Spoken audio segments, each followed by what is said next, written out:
समुच्चय क्या है? ए बराबर बहुभुज। बहुभुज जानते हो ना, त्रिभुज हो, चतुर्भुज हो, पंचभुज हो, कितनी भुजा वाला बहुभुज हो समतल में, ठीक है। और संबंध P1 P2 माने दो बहुभुज है और दोनों बहुभुज कैसे होनी चाहिए? जिनकी भुजाओं की संख्या समान है, या तो दोनों त्रिभुज हो, या दोनों चतुर्भुज हो, दोनों पंचभुज हो। अब इसको बताना है तुम्हें तुल्यता संबंध, तो सबसे पहले देखेंगे हम स्वतुल्य संबंध। तो स्वतुल्य संबंध में ऊपर की लाइन तो सबको लिखना आ गया होगा। यदि P1 रिलेटेड टू P1 से, नो स्वतुल्य जी होता है ना। या अपने ऐसे भी कह सकते हैं कि P1 और P1 वाला अवयव या युग्म संबंध R में होना चाहिए, है ना। सभी P1 जो समुच्चय ए में आती हूँ, P1 का मतलब बहुभुज, है ना। अब अपन देख रहे हैं कि यहाँ पर इसका मतलब क्या होगा? संबंध क्या है P1 और P2 में? P1 में भुजाओं की संख्या,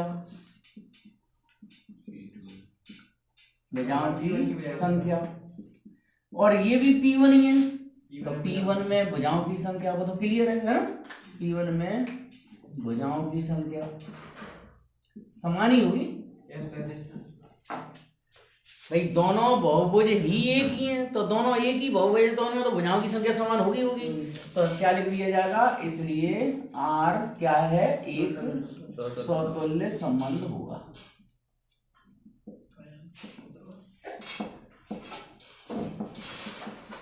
अब हाँ, सममित संबंध। सममित संबंध में क्या करेंगे? यदि P1 और P2 वाला युग्म संबंध R में है, तो P2, P1 वाला संबंध R में होना चाहिए सभी P1 P2 जो बहुभुज हों और समुच्चय A के अवयव हों, ठीक है। तो इसका मतलब ये निकला कि P1 में भुजाओं की संख्या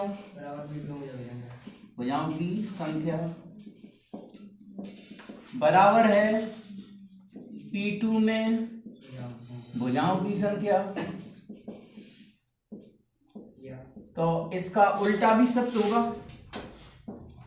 P2 में भुजाओं की संख्या P1 में भुजाओं की संख्या समान होगी भाई। P1 में भुजाओं की संख्या P2 के भुजाओं की संख्या ही समान है, तो P2 और P1 में समान होगी। उधर उधर लिखने क्या फर्क पड़ेगा? तो लिख देंगे इसलिए R सममित संबंध होगा।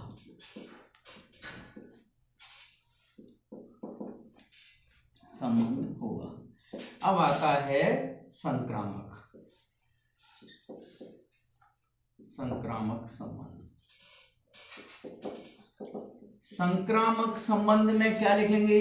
यदि P1 का संबंध P2 से है, P2 का संबंध P3 से है, तो P1 का संबंध P3 से होना चाहिए, है ना। इसका मतलब ये निकला कि P1 और P2 वाला युग्म संबंध R में है, P2 और P3 वाला युग्म संबंध R में है, तो P1 और P3 युग्म भी संबंध R में होना चाहिए। तो यहाँ अब मैं शॉर्ट में लिख देता हूं कि P1 बराबर क्या है? P2, तथा P2 बराबर क्या है? P3। पूरी भाषा लिखनी है तो ऐसे लिख दो, P1 में भुजाओं की संख्या समान है P2, मतलब P1 में भुजाओं की संख्या बराबर है P2 के भुजाओं की संख्या, P2 में भुजाओं की संख्या समान है P3 की भुजाओं की संख्या। अतः अपन कह सकते हैं कि P1 और P3 में भी भुजाओं की संख्या समान होगी, है ना। अतः क्या लिखेंगे? R संक्रामक होगा, R संक्रामक संबंध होगा। और आखिरी में यहां लिख दिया जाएगा, क्या लिख दिया जाएगा, सवाल का उत्तर यहां लिखेंगे चूंकि संबंध आर स्वतुल्य है, ठीक है, सममित है और संक्रामक है, हाँ संक्रामक है, अतः आर तुल्यता संबंध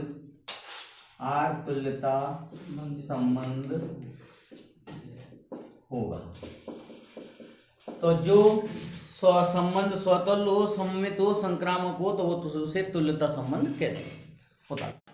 अतः 3, 4, 5 वाले समकोण त्रिभुजों का समुच्चय क्या होगा, P बराबर P एक समकोण त्रिभुज होगा,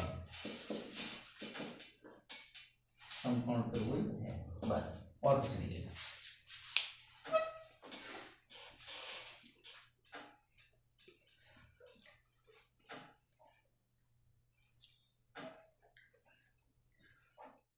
रेखा वो खुद की भी समानांतर होगी क्या, नहीं होगी, है?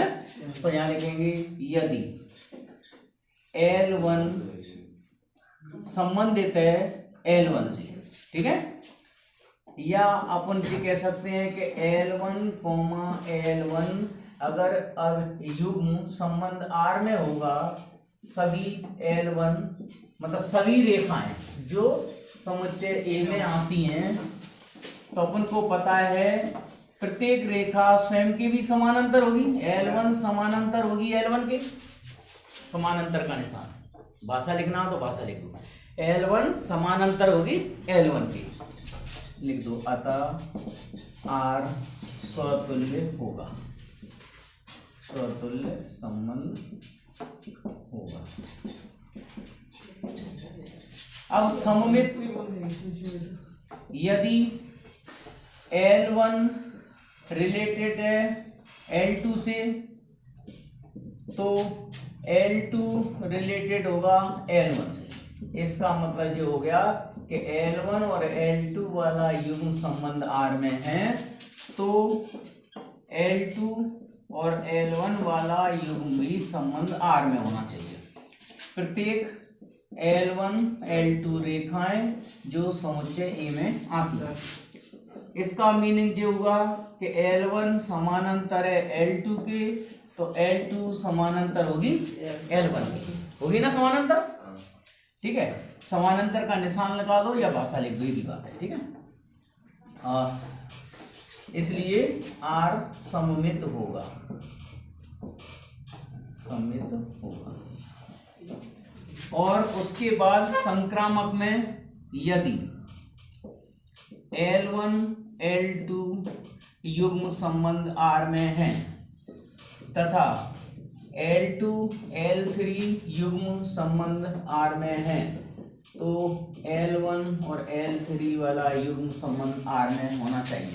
इसका मतलब ये हुआ कि L1 समानांतर है L2 के, L2 समानांतर है L3 के, है ना, तो L1 समानांतर होगा L3।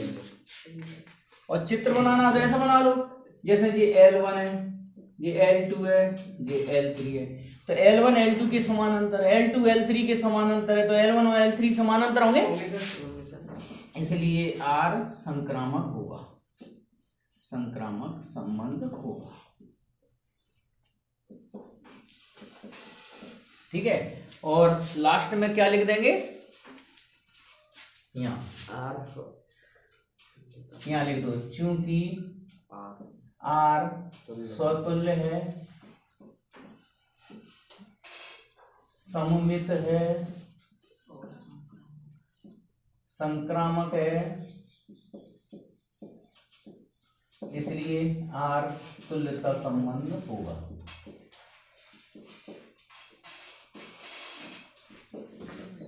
और इसमें एक उदाहरण देना है बस। तो देखो रेखा क्या दी है, y बराबर कितना 2x प्लस कितना है 4, 2x प्लस 4। अब ध्यान से सुन लो, 11th क्लास में पढ़ा होगा कि जितनी भी रेखाएं समानांतर होती हैं उसमें y की संख्या और x की संख्या जैसी की जैसी रहती है, केवल बदलती है तो क्या अचर संख्या। तो इसका समानांतर रेखाओं का समुच्चय क्या होगा y बराबर 2x प्लस c, और c कोई भी संख्या हो सकती है। परीक्षण करना पड़ेगा तुम्हें। तो देखो कैसे, ये समुच्चय ए सारणीबद्ध दिया है उन्होंने, संबंध आर भी सारणीबद्ध कर दिया है निर्माण विधि की जगह। वो क्या कोई निशान लगे रहते हैं, वो कौन सी विधि होती है निर्माण विधि, है ना। ये है कौन सी सारणीबद्ध।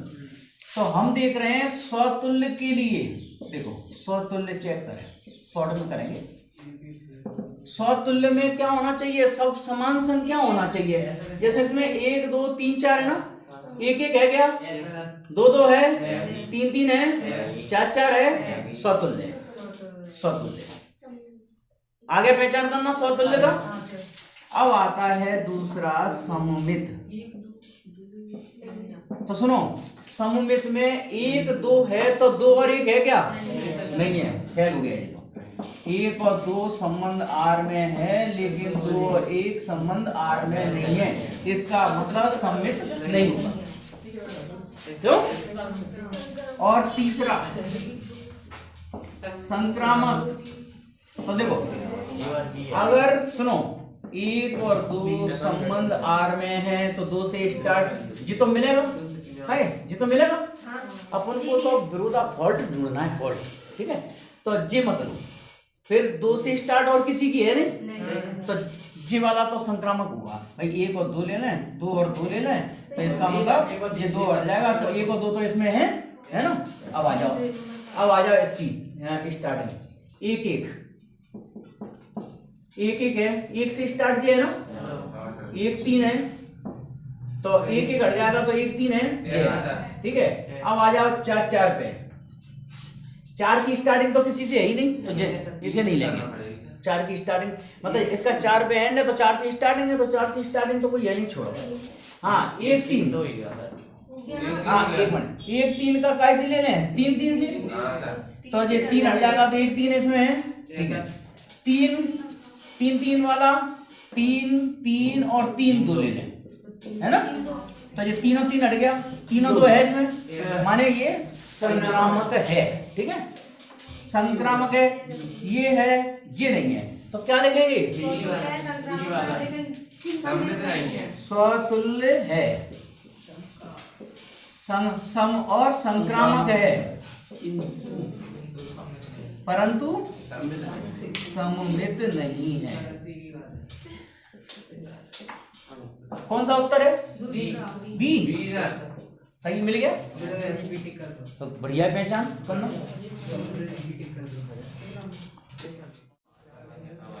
इसके विकल्पों में से हम पता लगाएंगे कि कौन सा सही है।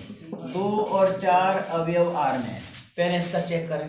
तो देखो ध्यान से, इसमें ये दूसरी संख्या 4 6 से बड़ी होनी चाहिए, बोले कहा ना, 6 से बड़ी है क्या, काट हो जाए, जो उत्तर नहीं है, ठीक है। अब बी चेक करते हैं। बी में क्या है, 3 और 8, तो 3 और 8 में जो 8 है वो 6 से बड़ी है, वो तो सही है। इसके बाद अभी नहीं, इसमें रखो, इस संबंध का भी पालन होना चाहिए, ए की जगह 3 रखो, बी की जगह, तो बराबर आ रहा है क्या, नहीं आ रहा, इसका मतलब उत्तर ये भी नहीं। दोनों नियमों का पालन करना चाहिए, ठीक है। फिर सी देखते हैं, सी है 6 और 8, तो इसमें इस नियम का पालन तो हो रहा है कि 8 6 से बड़ी है। फिर उसके बाद इसमें रखो, इस संबंध में, तो ए की जगह 6, बी की जगह 8 - 2, तो 6 बराबर 6 आ गया, 7 आ गया, यही है, दूसरा चेक नहीं करना।